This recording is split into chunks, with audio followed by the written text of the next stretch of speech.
Welcome to the one-on-one with Modupe. That's why they quickly take the uniform off because they are vulnerable. There is no way, from the layman's point of view. Thank you very much, Kevwe. To come and do their wire fell down and they are what the R Mr. V in mafia manager called Yaka from the Titikapi became a worse godfather than every other.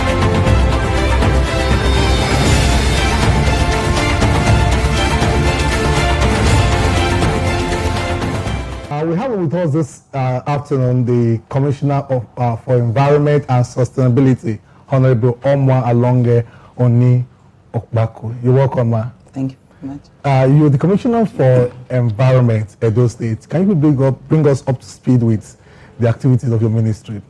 At the first instance, I mean, we all understand what the environment is and what the environment means to us. Okay. I mean, for us human beings to be able to dwell in a particular location, that location would be termed or deemed to be your environment. Mm-hmm. So once that understanding is clear, then we'll go to the next step, okay? How states basically develop a ministry that's meant to be the Ministry for Environment, that's meant to take care of things that have to do with issues that arise from congregations and people living within that location.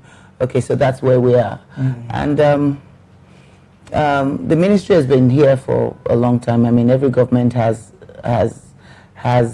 their own vision for running this ministry. But the vision of this administration is not only to look at the environment as a whole, but how to sustain the programs, the implementations, the policies that we're applying and building every day into making our environment a better place, mm-hmm. and how we can harmonize all of that, put it into a holistic situation, and then move forward. And when I say holistic, that means when we're dealing with issues that have to do with erosion, which I know that's the reason why you've called me here, and that's what most people want to talk about because it's the rains. Now, when we look at it and we keep an open mind and we think outside the box, it's not a Nigerian issue. It's a world issue. World over, we're hearing of earthquakes, we're hearing of mudslides, we're hearing of entire cities being taken over by flood and people leaving their homes, going to shelters and coming back. And why is this happening? It's because world over, they've prepared us 10 years, 20 years before now for a climate change. Okay, no, now, how did we prepare? You can't prepare too much because these are natural disasters, but at least if we're able to get some things right, then we'll be able to mitigate some of the excesses or the downsides of the erosion problem. But to say that we would not have erosion is a lie. No. We would, the more the rains, the heavier the rains are, the more, you are likely to have a lot of those issues. As you clearly pointed out, one of the reasons why we called you is not really because of erosion, as it's here, but the floods. Okay, the floods. They are the floods. An erosion that is much more stronger than the one we know, because this time we hear cases of floods driving people out of their houses. We know the government is trying in terms of road construction, but the situation whenever it rains, the roads that is being constructed by the state government, you can't ply those roads because they've been overtaken by flood. That is the issue we are looking at. Now, flood, erosion just does not fly. You have to have flood for you to have erosion problems. So erosion really is flood. It's flood that doesn't go away, that's not draining away. Okay, now, luckily, this is not Lagos, where people are finding fish and are fishing inside their sitting rooms, so we don't have those sorts of issues. And that shows that we've been able to combat it up to a certain level. We have something called the Stormwater Project, which I believe a lot of people don't want to, but the truth about it is that it has helped. Before we went on that break, we were actually asking the Commissioner concerning the issue of flood, especially in the city centers, like the one we have around the GRA houses. So, please put us up to speed on those. Okay. Well, as I'd try to, theorize at first, just to explain, I know we have intellectuals going to be listening to us. So I'll break it down and practicalize. How do we get out of this continuously? until we totally get out of this new climate change thing. I'm sure the ozone layer will change. But considering where we are now, one, it will be the full implementation of the Stormwater Master Plan, and to attract areas that were not initially included in the Stormwater Master Plan, to take into consideration the climate change and the evolving reoccurrences as it escalates year in, year out. We need to also expand the scope of a lot of the things that we're doing. Then desiltation of surface and underground drains. We do that on a yearly basis, and we're going to start that anytime soon. While the reason why we wait until this point is that we want to know what the flashpoints are. Right now, we're seeing what the flashpoints are. If you go on Central Road, I brought some of the pictures here. All of the surface drains filled with tires, filled with plastics, filled with different sorts of things. And you see when it rains, you see the whole Central Avenue closed. So we need to understudy some of that. After the first rain, we go back, we check.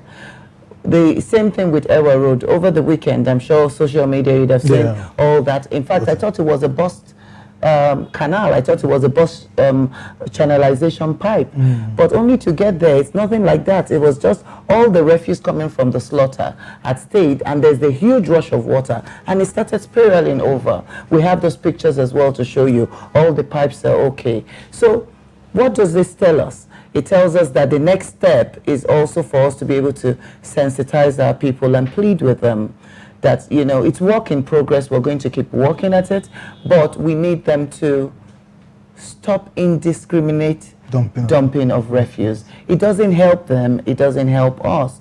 And it's worse off because there are areas that need that kind of service as an emergency, and before we deal with the red spots and get to them, things have been damaged. So we want a situation whereby we can reduce the amount of casualties, the amount of properties that are lost, the amount of inconveniences if everybody just did their bit. We would do the major ones, but there are side roads, there are side gutters and things that are still have all these problems. If your water isn't flowing from the surface drain from your road, there is no way that you're even going to enjoy the main road and to get out of where you are to get to the main road. So those are some of the recurring issues. Now, another issue raised was that most of the roads currently being constructed, like you said, some of the past administration were aware that we have what we call drainage, we have a sidewalk, but the roads currently being constructed, we don't find such facilities. Just see asphalting, direct tying of roads, without no drainage, nothing at all. Don't you think it's one of the reasons why we're having these issues of flooding? Yeah, well, there are areas, for example, if we're looking at the entire old GRA, you know, we grew up in those areas, I mean, and there were never any drains. For some reason, it was highland at the time, and it just flowed. So if you notice, by the time you're coming out towards Akenswa, you start to see drainage and stuff. But all of Boundary, all of Ihama, there was never really anything like that. But yes, I understand, and we've seen some of these things as well. And sometimes it's an oversight. Sometimes these roads are side roads.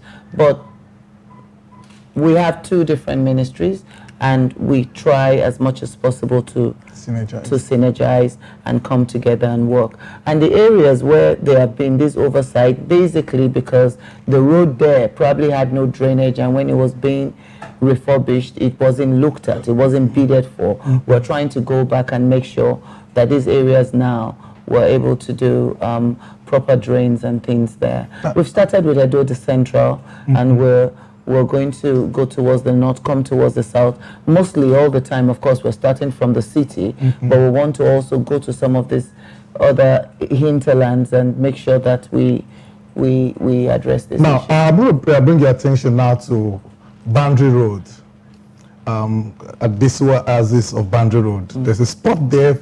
I've been in Benin for quite a while now to understand that spot, anytime there's rain, you normally, for days, you normally have flooded waters there. Now, what is your government doing to address that? Because it has always been like that. Every government that comes in, they just go tie the place and they don't get to do anything about that. Well, I don't know if you're saying You've seen it happen over time. Over time. That's an area where I grew up. And when you mean over time, it wasn't there 20 years ago. Not 20 years ago. Okay, now. Maybe I wasn't born 20 years ago. Well, 20 years ago or 18 years ago or more like that. Okay. There were no houses. If you look at that part of Boundary Road, when you are getting to that spot, you see there's a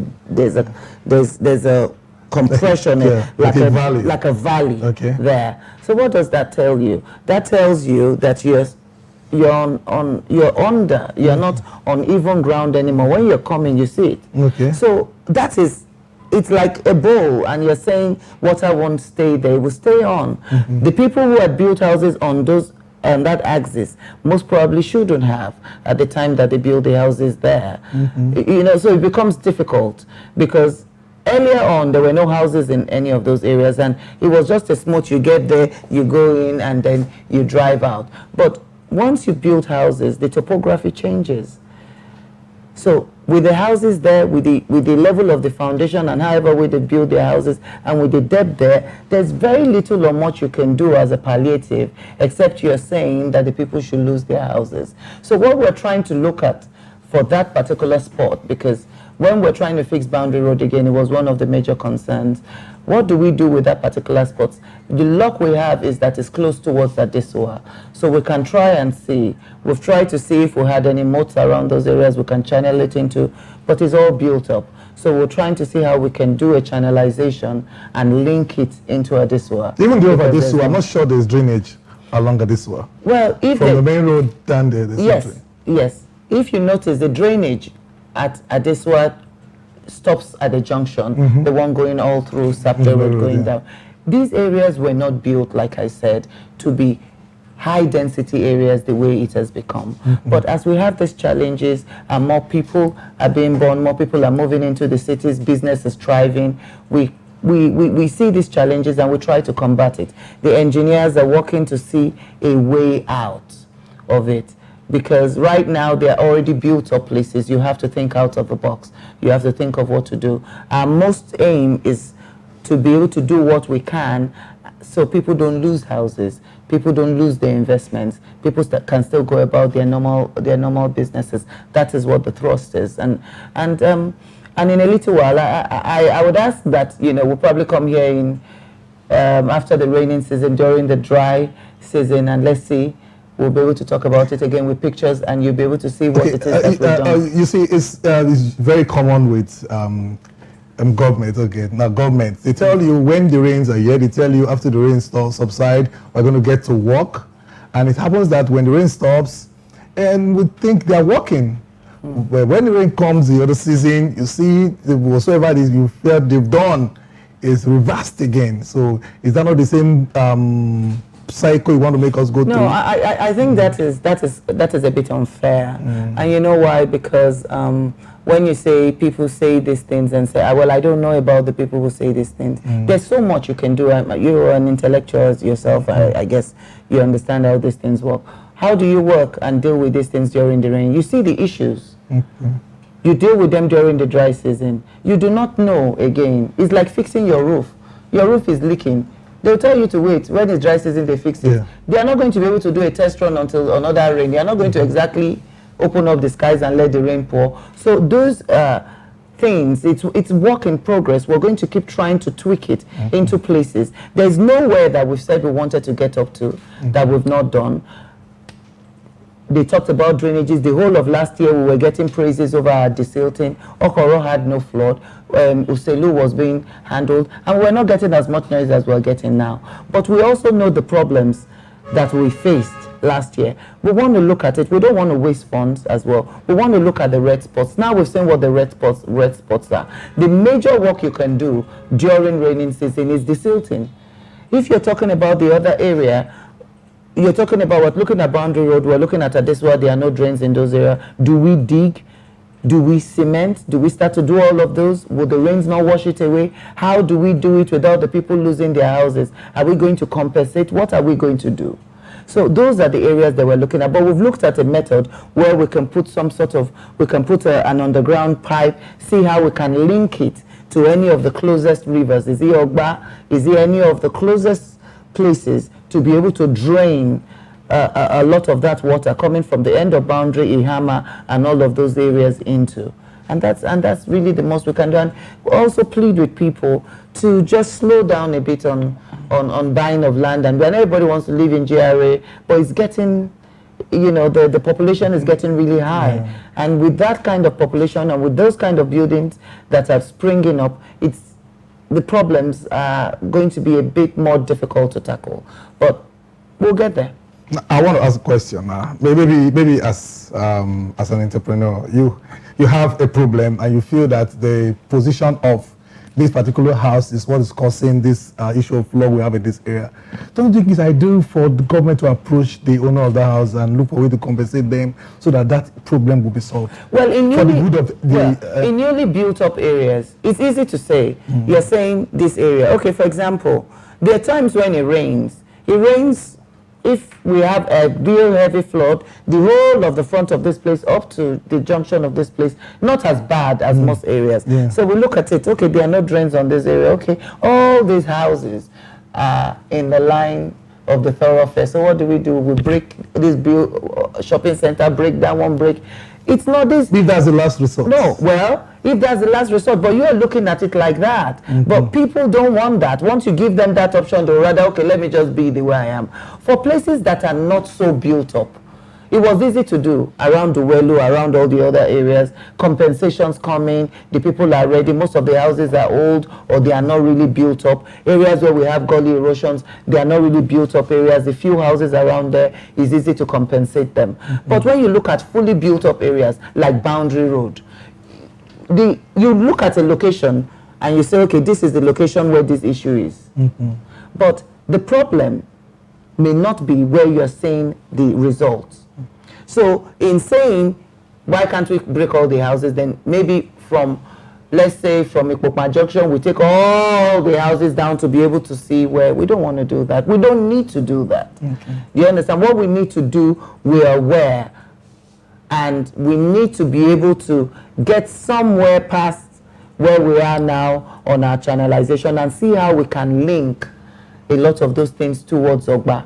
That is the only answer to now, it. From our discussion, you made us understand that apart from the fact that the ozone layer is there, the people have an issue to play, a role to play. Yeah. So now the question I want to ask, is there any measure you put in place as far as the ministry is concerned to sensitize the citizens on how they will take care of the drains in front of their houses, deal with the debts they have to dispose? Yes, of course. You see, we're on, like we're talking about it here, we're on news, we have jingles. We had the World Environment Day 3 days ago, and we dealt with issues like this. We have it once every year. We have road walks. We try with our waste management crew. We're trying as much as possible to sensitize the people, to make them know. But let me ask you a question. The honest truth about it is, why don't we put the money where the issues really are? I don't think it's rocket science for you to know that, oh, I'm going to tie my bin, I'm going to put it somewhere, or I wake up in the morning, I sweep my house, I should just carry the dirt and pour it into the gutter. You understand? There are things that are just normal human, right thinking things to do. Yeah. You know, and they're grown people you're asking to do this. So you're either set in your ways or you don't know. And the majority, let's say 20%, don't know. So that 20%, you can see the difference when you talk to them and things like that. But the 80% already know. They just don't have the time, or they don't want to pay attention to things like that. How are you going to tell a grown man, clear the grass inside your compound? Please said your security man, clear the grass outside your compound. Please tell your wife when they finish cooking not to just carry the bin and just dump it outside. Tell them to tie it well. I mean, it becomes embarrassing. I think some of these things are things that we already know. If we want, we're all Edolites. If we want the state to be a better place for all of us to enjoy, we all need to put our hands on deck and join. I would not always be here. Someone else will come again and take over from me. But you're looking at singular individuals, and when you even look at the other individuals probably who are working as well, you go to their homes, you may find the same cultural deficits. And then, so what do? It's a personal thing. It's a personal realization that I want to move from point A to point B. And I think we're getting there, especially around the markets, because with places like New Benin, around areas that are around the markets, we've tried to talk to them, we've seen the results, and we've seen how well they've done with it, and we're happy with them. Because if you go to Oba Market now, you go to the market areas, the market women have tried. If the way the market used to be before, the garage area of New Benin is totally different now. The way they dump the refuse in the middle of where that they are selling fish and all those sort of things have changed. So gradually, if we can start from there, everybody is doing their homes, people are trying hard with their offices, we would do the municipal areas. The municipal areas then becomes easier for everyone. So then you're able to question government. Oh yes, you know, I'm a clean guy, I've done my places, why is this road like this? Why is this place like this? Yes. Then you're in a position where you can talk. But most people just say these things, and then you visit them, and in front of their houses is a dump site. Now we want to wrap up this interview session. Yeah. Now, I'm going to ask you this one question. Maybe I want to help you think of a method to deal with this issue. Yeah. In the area, in the place, the compound where I stay, we just 4 persons in the compound. We pay as much as 5,000 naira to waste disposal firm like that when they come to dispose or take the debts. The question I want to ask is this. Most often the time you see these guys, like somebody staying in New Benin, the guy is not doing well, he's not making as much as 20,000 naira in a month, and you're expecting to pay 2,000 naira just to dispose waste. The guy wakes up in the night, gets this waste bin, goes to the center of the road or the gutter and pour the thing there and return back home. Maybe, for example, you have trucks that come to take this dirt free of charge. Okay, now. Just a suggestion. No, it's a good suggestion. And it's a funny one. Quite funny. Because everywhere around the world, people have to pay for their waste and consequent recycling of same. Before now, we had these issues. Government used to pay for waste removal. Then it was that, oh, some people come, some people don't come. But we've passed that stage now. We want to have it in a way that is synchronized. And we also want to create jobs for people. So we decided to have a PSP system. Bigger states who have more money than us practice the PSP system. Lagos practices the PSP system. Port Harcourt practices the PSP system. Everywhere.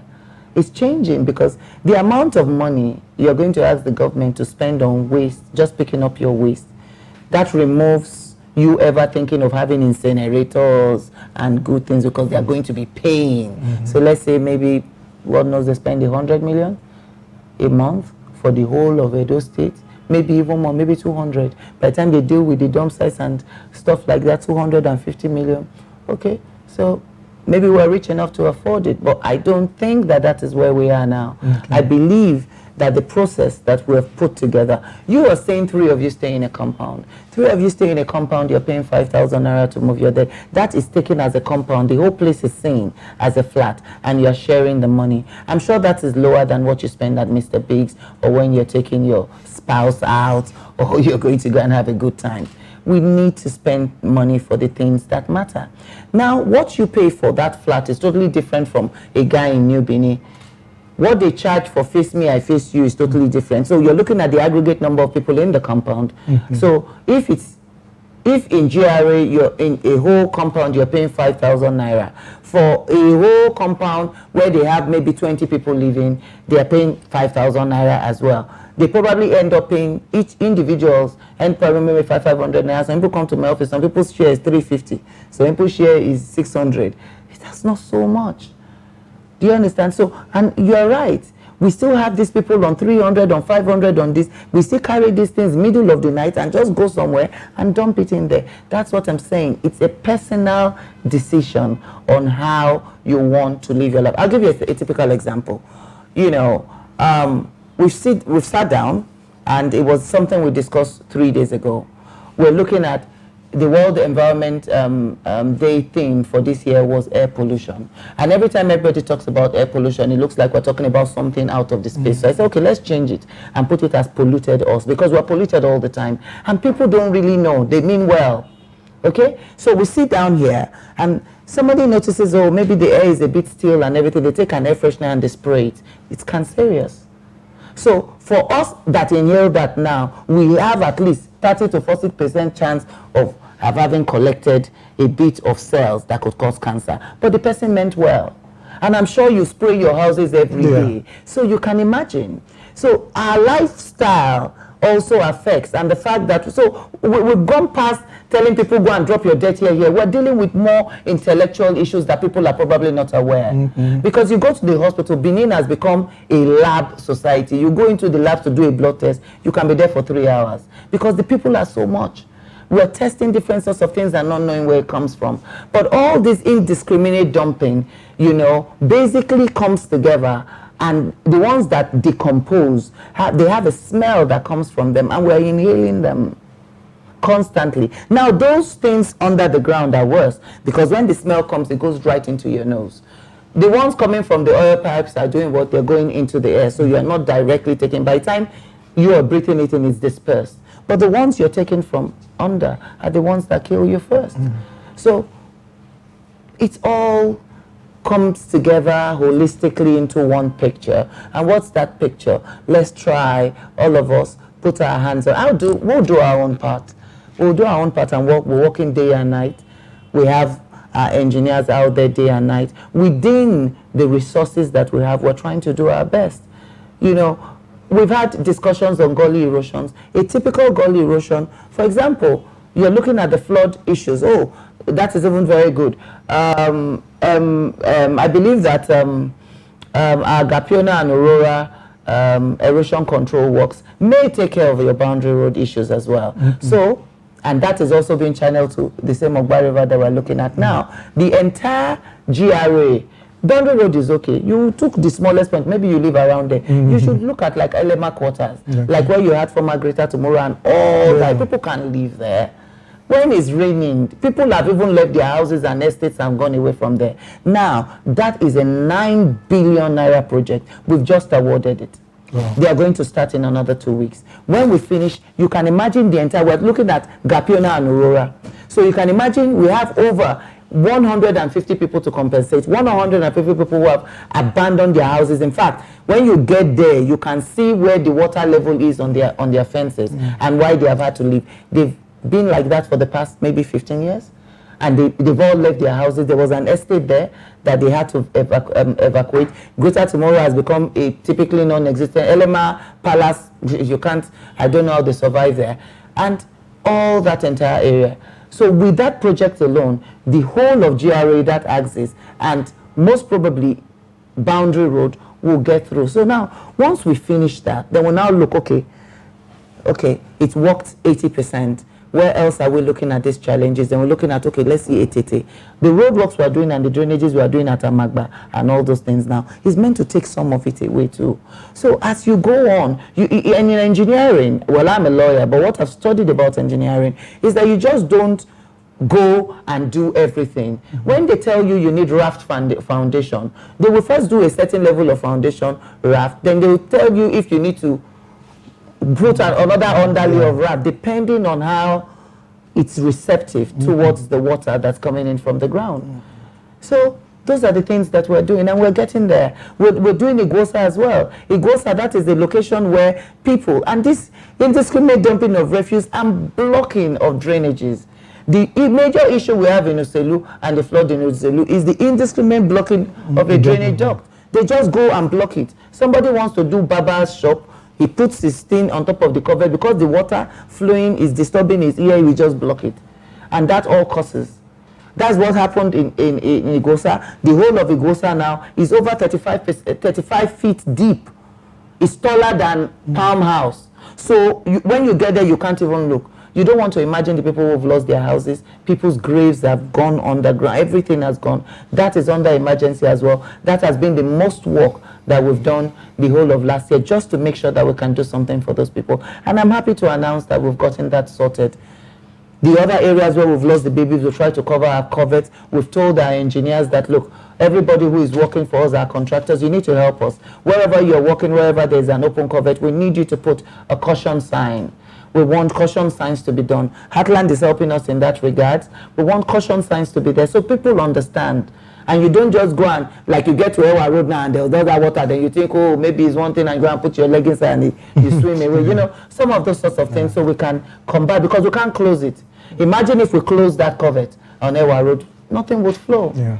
So it's work in progress. We're not sleeping. We're going to keep working. No one is really perfect. We're learning every day, and we're learning new tricks every day on how we can help our people, how we can make things better, how we can make Edo State look beautiful and nice. Thank you very much. It's on that note that we're going to wrap up this interview today. But before then, I want to give us this advice, like the commissioner have said. The next time you are going to come online to complain that there are floods in your area, you ask yourself this question.